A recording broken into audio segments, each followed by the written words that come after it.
teaches us the Father's work, how the Father's work. So, when you are reading the Bible, it teaches us how you understand how the Father is working for us.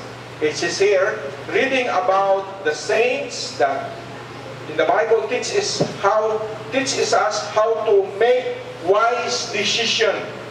And the stories in the Bible, the Israelites, their rebellion helped us to avoid the disobedience in the Bible.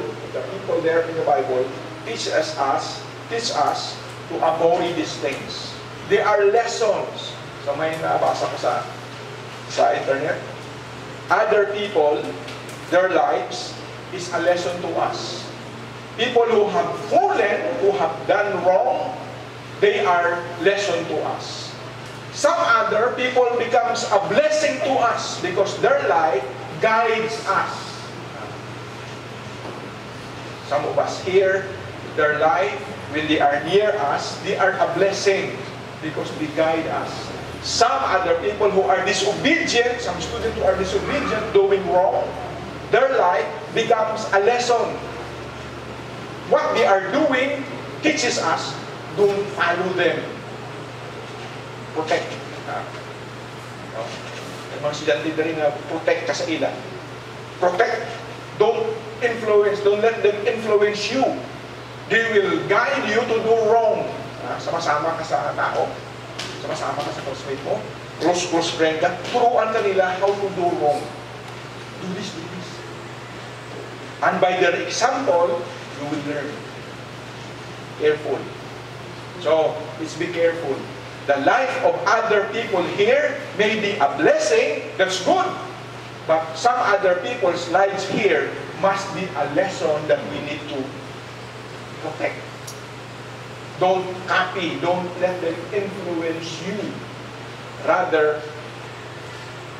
be influenced by what is written in the Bible. And the last. Ano to, number one? What's number one? Number one? Comfort. Number two? Promises. Number three? Compass. Guide. The Bible guides. Number four? Tells us how the Father works. And last, the Bible gives us God's idea. God's way of solving, of doing things. How He solved the problem. So the Bible opens the way for us to see God's viewpoint. That will be our guide. So these 5 things in the Bible becomes an anchor.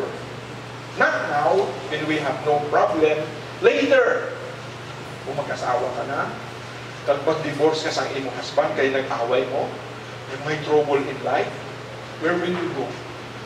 If you have been reading the Bible, it will steady your life. Make it strong. That even in troubled times, the Bible will help you. Sige, i-ignore ang Bible. Continue sa cellphone. Kasi ikaw sa cellphone, may Bible man. Do that. It will be beautiful, students. If there is time, how many hours you are spending your cellphone? Using your cellphone? Kung minsan, ginasama pa sa pagtulog, delikado na ba? There's danger by radiation. Magkasakit ka sa cancer. Kapag hiwalay ka sa cellphone mo kung gabi, may i-disturb niya ka. But better, isama ang Bible. Nga, basahon, hindi lang i-close. Hindi ganyan. I hope to see student during vacant time, nothing doing while waiting for the teacher, you sit down and open your Bible and read. Go to a place where you'll be alone and read your Bible. That's beautiful. You are preparing, you are having an anchor in the future time when you will have problem. You are saving for the future. Other, takbo-takbo wala ka. Chismis ka. Play. Tulakay na mag-away. Ng mga alauna, alas ko sa iyo. Obserbahan mo ba yun?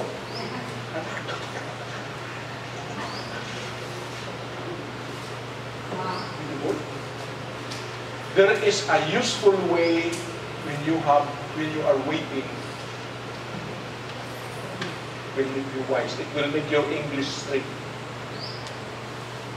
Do not know the spelling? Sige, no. While waiting for the teacher for 1 hour, why not open it and read? It will give you a right spelling of the word.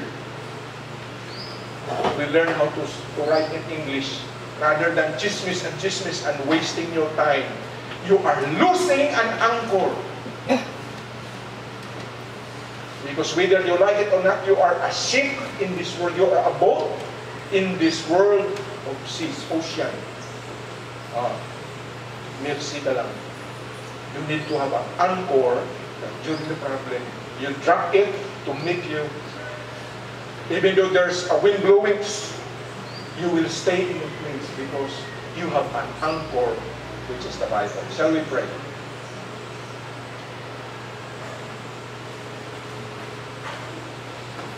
Father, we thank you for your word. We thank you for the Bible. It will never be helpful and useful to us that until we use our time and open your word and learn it. That we have your word to guide us, to help us strong during the times of trouble and guide us in this life. We pray for what we hear and the word that we have learned, that may it will be our food for our spiritual life. And so we are thanking thee for your provision. Give us in Jesus' name. Amen.